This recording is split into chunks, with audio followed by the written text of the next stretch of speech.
Buenas noches, estimados televidentes. En el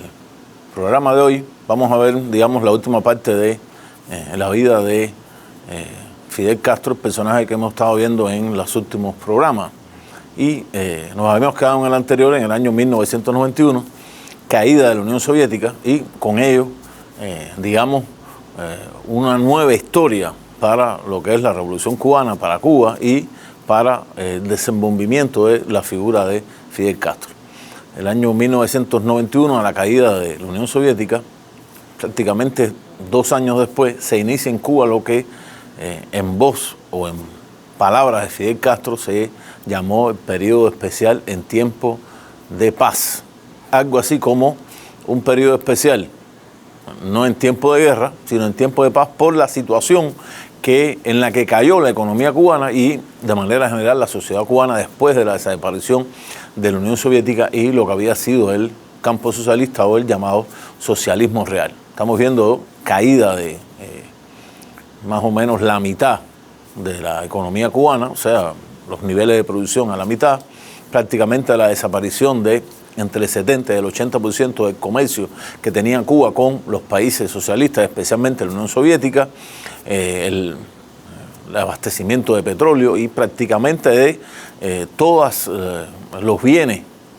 o la mayoría de los bienes de consumo que en Cuba eran a los que tenía acceso la población. Este periodo especial posiblemente hay que considerarlo el momento más agudo de crisis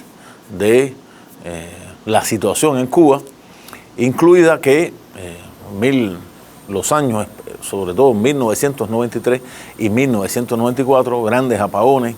prácticamente 8 horas por territorio de las 24 horas de luz, cosa que se rotaba de barrio en barrio. La comida prácticamente había que, ante no haber refrigeración se perdía la comida, entonces para no perderse había prácticamente que comérsela. Y lo cierto es que hay que reconocer que a pesar de la caída de todos los países de lo que había sido el campo socialista, de manera prácticamente increíble para muchos, todavía es difícil analizar cómo es posible que la Revolución Cubana se haya mantenido, en lo que yo personalmente considero que la figura de Fidel Castro tuvo un papel, yo diría, determinante. En 1994 se producen, digamos, una especie de conflicto social en lo que es la zona de Malecón y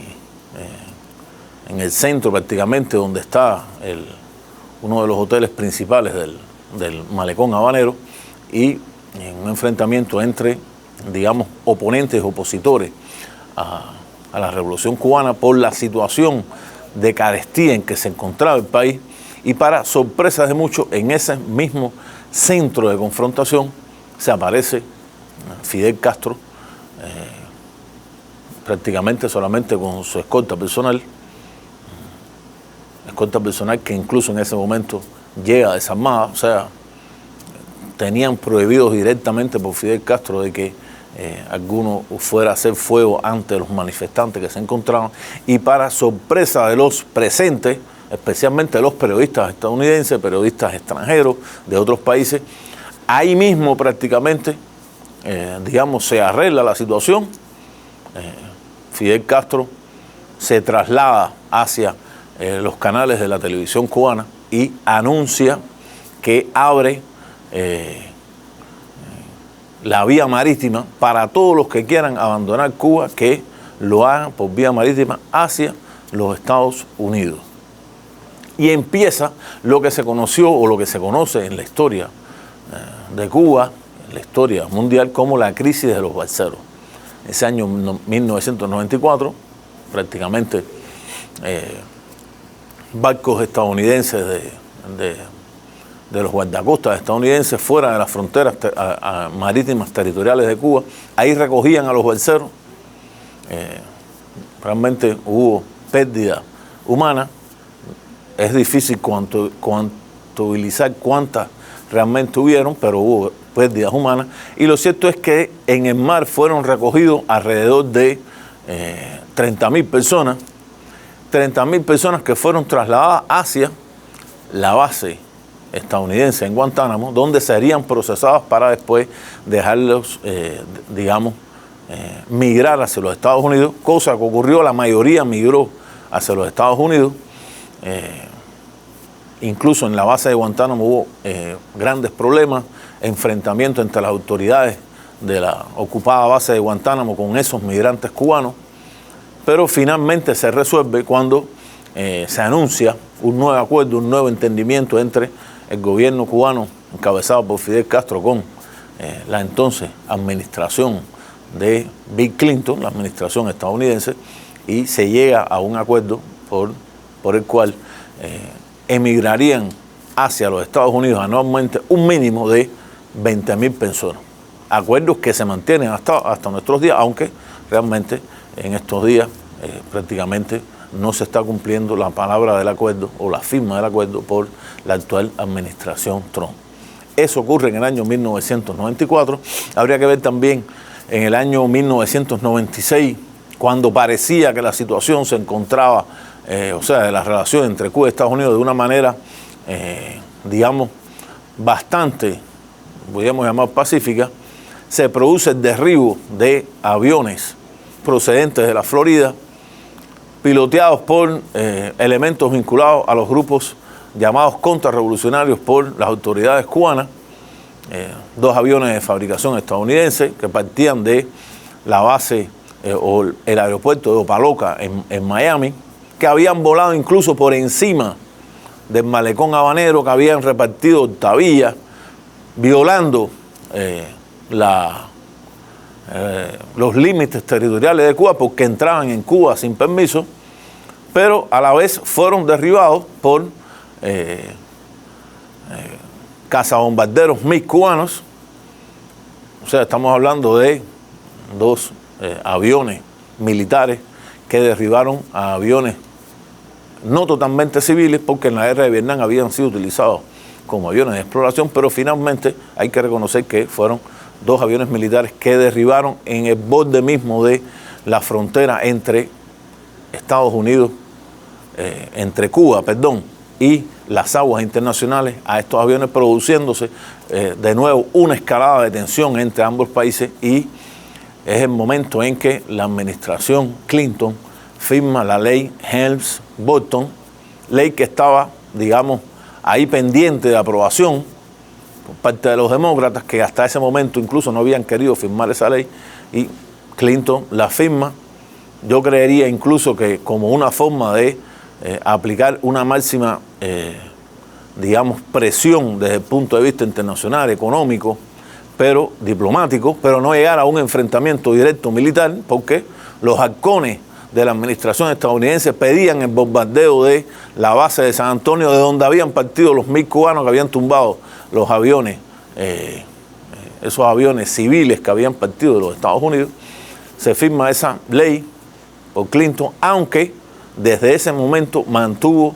el waiver al tercer capítulo de la ley, por el cual no se aplicarían, sanciones a las compañías extranjeras que estaban operando en Cuba en supuestas propiedades que habían sido nacionalizadas por la Revolución Cubana a principios de la Revolución, desde 1959 prácticamente hasta 1960. Este año 1996, de todas maneras, que la escalada de una u otra manera disminuyó. No hubo un enfrentamiento directo, pero ya en el año es electo entonces como presidente de los Estados Unidos Bush hijo, Jeb Bush, representante de una de las alas, conservadora, no la más conservadora, pero un ala conservadora dentro del Partido Republicano, y se empieza a iniciar de nuevo una escalada de enfrentamiento entre los dos países, escaladas de enfrentamiento que son de una u otra manera importantes, que no llegan tampoco a un enfrentamiento directo, pero que agudizaron la situación entre ambos países. Volviendo atrás, habría que plantear también que desde el punto de vista de las relaciones internacionales, los años del año 1991 hasta finales de esos años, o sea, en todos esos años 90, en los años iniciales, se dio la retirada de todas las fuerzas cubanas que habían en África, especialmente las fuerzas cubanas en Angola. Esta retirada se da a la vez con la caída del apartheid, el régimen del apartheid en Sudáfrica y la independencia de Namibia. Digamos, de una u otra manera es un triunfo diplomático de la Revolución Cubana, de la figura de Fidel Castro. En esto me viene a la mente la visita que hace Nelson Mandela, elegido presidente, primer presidente multirracial y primer presidente negro de Sudáfrica, cuando llega a los Estados Unidos y de una u otra manera los periodistas estadounidenses tratan de que él haga una crítica a la figura de Fidel Castro, y Nelson Mandela plantea abiertamente que realmente los únicos que siempre habían apoyado a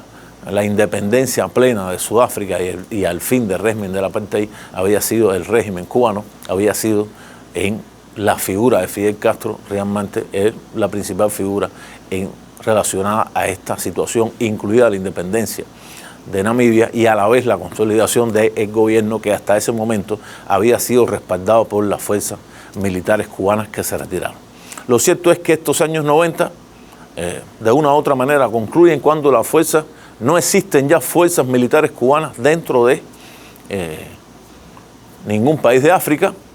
Es el momento en que se empieza a desarrollar el turismo de la mano de Fidel Castro, que incluso participa en varias inauguraciones de hoteles en Varadero y en otros lugares emblemáticos. Se empiezan a construir pedraplenes para desarrollar la cañería norte de Cuba. O sea, se empieza a impulsar en todos esos años 90, evidentemente, una nueva forma económica, un nuevo modelo, que es el modelo que, de una u otra manera, con algunos cambios, llega hasta nuestros días y que veremos en esta segunda parte del programa.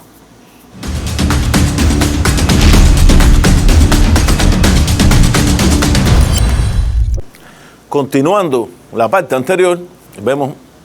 terminan los años 90, se empieza a desarrollar un nuevo modelo en Cuba. Yo creo que en esto también es importante el año 1998, cuando en las elecciones de Venezuela gana el presidente por primera vez Hugo Chávez Frías,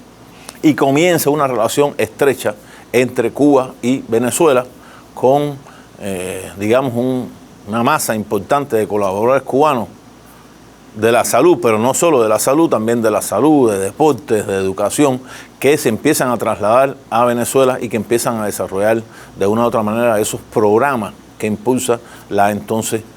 llamada Revolución Bolivariana. Esto, digamos que es la aplicación de un nuevo modelo económico en Cuba, ese mismo modelo que va a sustituir al modelo anterior, un modelo realmente de un corte muy estalinista, muy vinculado incluso a lo que había sido el campo socialista, y Cuba se empieza a desarrollar un nuevo modelo vinculado a los servicios, o sea, a la venta de servicios de especialistas cubanos, como dije anteriormente, en la salud, en la educación, en los deportes, que son pagados por Venezuela, caso de un país. Después eso se empieza a ampliar a otros países, por ejemplo, Angola, Argelia, Ecuador y todos los países que de una u otra manera, casi siempre gobiernos de progresistas o de la izquierda, que mantienen una relación positiva con el Estado cubano. Así terminan los años 90, comienza el nuevo siglo, y en el año 2001, por primera vez, Fidel Castro, en una de las intervenciones que estaba haciendo, en este caso fue en el municipio de Cotorro, en La Habana, le da un desmayo, digamos, empiezan a subir las primeras alarmas sobre lo inevitable que era la muerte, como le pasa normalmente a todos biológicamente. Y en ese año 2001, incluso ya Fidel Castro anuncia que prácticamente su sustituto, en caso que le pasara algo, sería su hermano Raúl Castro, segundo secretario del Partido Comunista de Cuba, primer vicepresidente de los consejos de Estado de Ministros, prácticamente el sucesor designado con muchos años de antelación ante la posibilidad de que Fidel Castro muriera. En esto hay que destacar que Fidel Castro en todos los momentos de su vida tuvo más de 600 intentos de asesinato planificados, ejecutados alrededor de 200, algo más de 200. Ninguno pudo llevar a la práctica su cometido, entre ellos el que más probablemente nos llega a la mente por su proximidad a los momentos actuales fue la bomba que intentó poner Posada Carriles y un grupo de sus correligionarios en Panamá, que hubiesen matado a Fidel Castro, pero también a muchos de los participantes civiles, siendo detenidos, después liberados por la entonces presidenta Mireya Moscoso, presidenta de Panamá. Lo cierto es que por estos intentos de asesinato, de una u otra manera, ya había un sucesor designado. De todas maneras, 2001 ocurre esto y hasta el año 2006, cuando el entonces secretario de Fidel Castro, Carlos Valencia, anunció que Fidel Castro dejaba momentáneamente el poder ante una operación que estaba teniendo en los intestinos. Esta operación se conoce por diferentes fuentes. Finalmente le hacen 3 operaciones a Fidel Castro y finalmente Fidel Castro también anuncia de manera oficial que dejaba todos sus cargos, o sea, dejaba el cargo de primer secretario del partido y de presidente de los consejos de Estado de Ministros en Cuba, y esos cargos eran pasados a su hermano y sucesor Raúl Castro. Elemento que es ratificado en el 2008 por la Asamblea Nacional del Poder Popular en Cuba, cuando en elecciones es electo Raúl Castro e incluso Fidel Castro se presenta en esa elección de Raúl Castro como presidente de la República de Cuba, y en ese reitera que no aceptaría ningún cargo que le fuera dado por la Asamblea Nacional del Poder Popular ni el Partido Comunista de Cuba. Año 2006, hay realmente 10 años más en la vida de Fidel Castro. Es evidente que si hubiese aceptado algún cargo, lo más seguro es que hubiese muerto antes, porque un cargo como presidente de un país requiere un esfuerzo físico y mental que realmente es extraordinario. En el caso de Cuba, más extraordinario todavía por la relación o la no relación motivada por el diferendo histórico entre Cuba y los Estados Unidos. Son los años en que Fidel Castro empieza a escribe una serie de artículos que son publicados por la prensa cubana sobre relaciones internacionales, sobre la historia de los Estados Unidos, sobre la política mundial, sobre la geopolítica, en lo que él llamaba, o él mismo se llamó un luchador de las ideas. O sea, ese fue su último campo. Es entrevistado en esos años por algunos periodistas estadounidenses, se reúne a la vez con figuras internacionales. Realmente hay que decir que todas las figuras internacionales que llegan a Cuba siempre pedían reunirse con Fidel Castro. La mayoría, yo diría que lo logró, otros no pudieron reunirse con Fidel Castro. Es en los momentos en que una periodista estadounidense, Julia Swenning,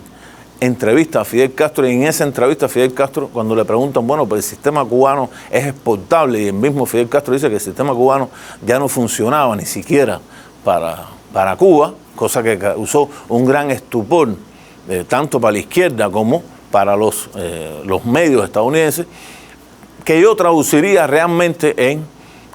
que se estaba realizando un cambio en Cuba de una economía que había sido una economía puramente estalinista en un tránsito hacia una economía distinta, una economía más autonómica, una economía menos dependiente del Estado, donde se empieza a desarrollar la propiedad privada en Cuba. En este momento llega a 500.000 personas con licencias para practicar su economía, una economía propia, casi siempre restaurantes, ventas, producción. En la agricultura se hace una apertura también, se empiezan a dar tierra para todo el que la quiera producir. Casi que se supera la segunda ley de reforma agraria en Cuba, que decía que solamente se podían tener 2 caballerías, y a partir de ese momento se le empiezan a dar más tierra a todo el campesino que la pudiera producir. No se le da en propiedad, se le da en usufructo, pero están trabajando las tierras. Eso realmente en lo que es lo que se llama hoy las provincias de Mayabeque,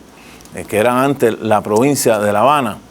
se ha desarrollado grandemente. Lo cierto es que hay un cambio de sistema y eso de una u otra manera fue lo que Fidel Castro, creería yo, que quiso manifestar en esa entrevista con la periodista estadounidense. En el año 2016, 10 años después de esas famosas 3 operaciones de Fidel Castro, igual anuncia el 25 de noviembre del año 2016, Raúl Castro anuncia el deceso físico de Fidel Castro y se inicia el Consejo de Estado declara 9 días de